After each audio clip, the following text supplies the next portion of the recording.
भीमराव अंबेडकर को बाबा साहेब नाम से भी जाना जाता है। अंबेडकर जी उनमें से एक हैं जिन्होंने भारत के संविधान को बनाने में अपना योगदान दिया था। अंबेडकर जी एक जाने माने राजनेता व प्रख्यात विधिवेता थे। इन्होंने देश में से छुआछूत जातिवाद को मिटाने के लिए बहुत से आंदोलन किए। इन्होंने अपना पूरा जीवन गरीबों को दे दिया। दलित व पिछड़ी जाति के हक के लिए इन्होंने कड़ी मेहनत की। आजादी के बाद पंडित जवाहरलाल नेहरू के कैबिनेट में पहली बार अंबेडकर जी को लॉ मिनिस्टर बनाया गया था। अपने अच्छे काम व देश के लिए बहुत कुछ करने के लिए अंबेडकर को 1990 में देश के सबसे बड़े सम्मान भारत रत्न से नवाजा गया। तो आइए दोस्तों, आज हम अपने चैनल दीपावली में आपको डॉक्टर भीमराव अंबेडकर जी का जीवन परिचय बताना चाहते हैं। सब्सक्राइब करिए दीपावली चैनल को और बेल आइकन को प्रेस कीजिए हमारी वीडियो सबसे पहले देखने के लिए।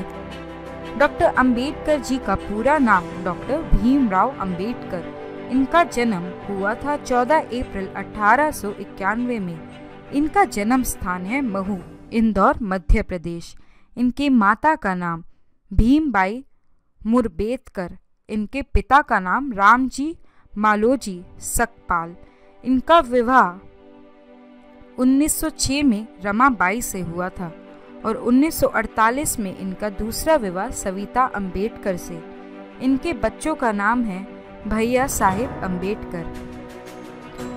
इनके आरंभिक जीवन की बात करेंगे तो वो है अंबेडकर जी अपने माँ बाप की 14वीं संतान थी।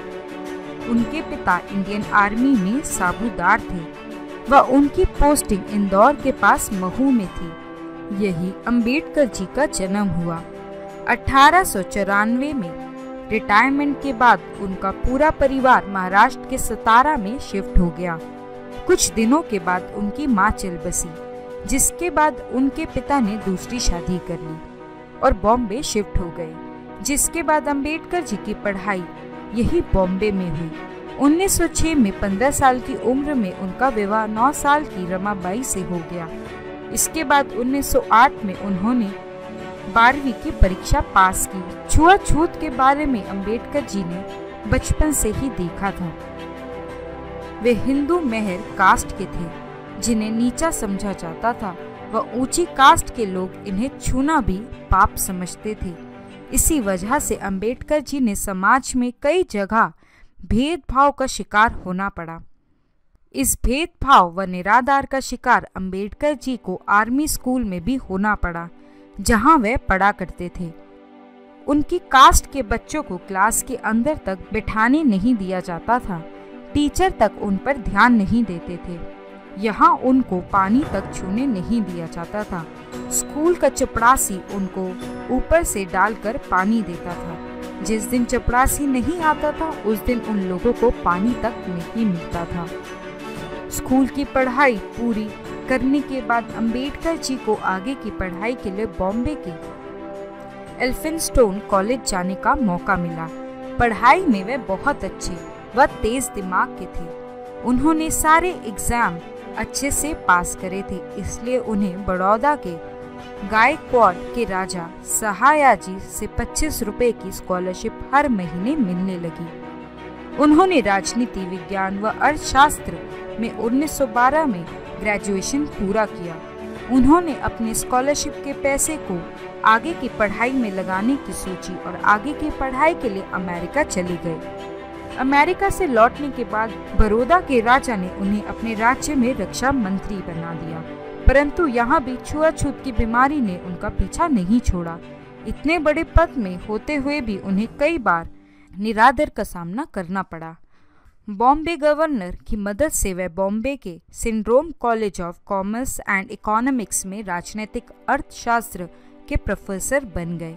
अंबेडकर जी आगे और पढ़ना चाहते थे, इसलिए वे एक बार फिर भारत से बाहर इंग्लैंड चले गए। इस बार उन्होंने अपने खर्चों का भार खुद उठाया। यहाँ लंदन यूनिवर्सिटी ने उन्हें डीएससी के अवार्ड से सम्मानित किया। अंबेडकर जी ने कुछ समय जर्मनी की बोन यूनिवर्सिटी में गुजारा।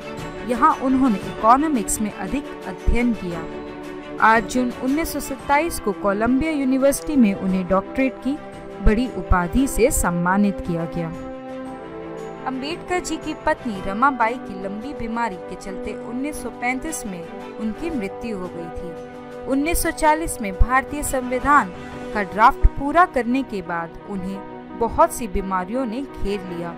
उन्हें रात को नींद नहीं आती थी, पैरों में दर्द व डायबिटीज भी बढ़ गई थी, जिस वजह से उन्हें इंसुलिन लेना पड़ता था। इलाज के लिए वे बॉम्बे गए, जहां उनकी मुलाकात एक ब्राह्मण डॉक्टर शारदा कबीर से हुई। डॉक्टर के रूप में उन्हें एक नया जीवन साथी मिल गया। उन्होंने दूसरी शादी 15 अप्रैल 1948 को दिल्ली में की। अब इनके दलित मूवमेंट के बारे में बताने जा रही हूँ। भारत लौटने के बाद अंबेडकर जी ने छुआछूत व जातिवाद, जो किसी बीमारी से कम नहीं थी, वे देश के कई हिस्सों में तोड़ रही थी और जिसे देश से निकालना बहुत जरूरी हो गया था। इसके खिलाफ अंबेडकर जी ने मोर्चे छेड़ दिए। अंबेडकर जी ने कहा, नीची जाति व जनजाति एवं दलित के लिए देश में अलग से एक चुनाव प्रणाली होनी चाहिए। उन्हें भी पूरा हक मिलना चाहिए कि वे देश के चुनाव में हिस्सा ले सकें। अंबेडकर जी ने इनके आरक्षण की भी बात सामने रखी। अंबेडकर जी देश के कई हिस्सों में गए, वहां लोगों को समझाया कि जो पुरानी प्रथा प्रचलित है वो सामाजिक बुराई है, उसे जड़ से उखाड़ कर फेंक देना चाहिए। उन्होंने एक न्यूज़पेपर मूव नाय का लीडर ऑफ साइलेंट शुरू किया। एक बार एक रैली में उनके भाषण को सुनने के बाद कोल्हापुर के शासक शाहूकार ने अपने पद से इस्तीफा दे दिया। इस बात का पूरे देश में बहुत हल्ला रहा। इस बात ने देश की राजनीति को एक नई दिशा दे दी थी। डॉक्टर भीमराव अंबेडकर राजनीतिक सफर कुछ इस प्रकार से है। 1936 में अंबेडकर जी ने स्वतंत्र मजदूर पार्टी का गठन किया। 1937 के केंद्रीय विधानसभा चुनाव में उनकी पार्टी को 15 सीट की जीत मिली। अंबेडकर जी अपनी इस पार्टी को all India scheduled caste party में बदल दिया। इस पार्टी के साथ वह 1946 में संविधान सभा के चुनाव में खड़े हुए, लेकिन उनकी इस पार्टी का चुनाव में बहुत ही खराब प्रदर्शन रहा।